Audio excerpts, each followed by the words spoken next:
So, according to a recent survey, about 6 in 10 Americans feel that we will be in a recession by this time next year. Now, obviously, there's no way to predict the future or know for certainty where we'll be 12 months down the line, but that doesn't mean that you can't or that you shouldn't start preparing your finances just in case. A recession can mean fewer new job opportunities and job eliminations, so it's crucial to plan ahead. So today we're going to look at a few things that you can do to recession-proof your money. But before jumping in, I want to talk a little about Ibotta, which offers a way to save money on groceries as well as other purchases without clipping coupons. This is a free app and browser extension that gives you cash back on purchases from stores like Walmart, Kroger, Target, Publix, and more.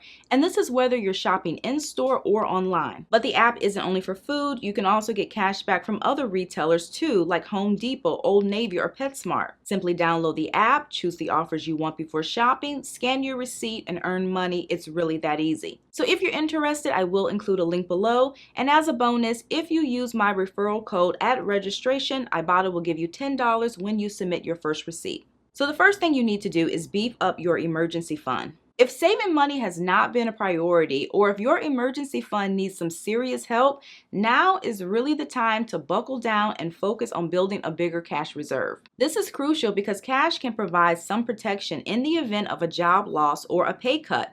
Because even if you qualify for unemployment, what you receive might be far less than what you actually need. And the general recommendation is to have 3 to 6 months of living expenses in your emergency fund, or if you're like some people, you might prefer 3 to 6 months of income. But you can also take it a step further, and if you're in a position to, you might save a minimum 12 months worth of living expenses. And the good thing about having a sizable emergency fund is that you're less likely to use a credit card when you're in a pinch. The second thing you need to do is pay down high interest debt. I recently read that about 22% of people have more in credit card debt than they do in savings. So now is also a good time to start tackling these balances. Interest rates typically decline in a recession to encourage spending.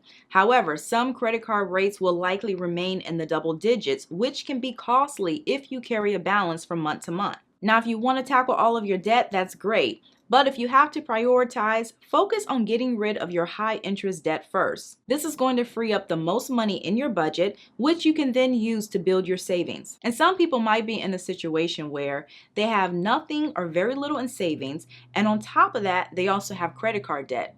And in this circumstance, one thing you might do is split your extra money between both efforts. So if you have an extra $500, you could put $250 into savings and then $250 towards your credit cards. And one thing that will really help you pay off debt and save is to eliminate unnecessary expenses. It is more important than ever to not only understand where your money goes, but to also prioritize and become more intentional with your spending. Now, this doesn't mean that you have to cut out everything that you enjoy. It doesn't have to be all business and no play. However, it doesn't hurt to rein in unnecessary spending and maybe even delay some larger purchases. Because cutting back is really the key to increasing your savings rate, which is basically the percentage of your income that you don't spend.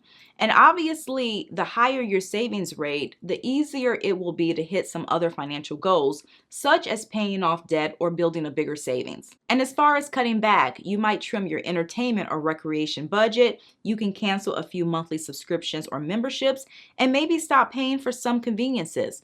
But don't just cut back, actually save your savings. And I know this is difficult depending on where you live, but if possible, keep your lifestyle the same and live below your means. And if you're currently living above your means, see if you can downsize to a more frugal lifestyle. And again, it's all about increasing your savings rate. And for a lot of people, their house and their car are two of their biggest monthly expenses.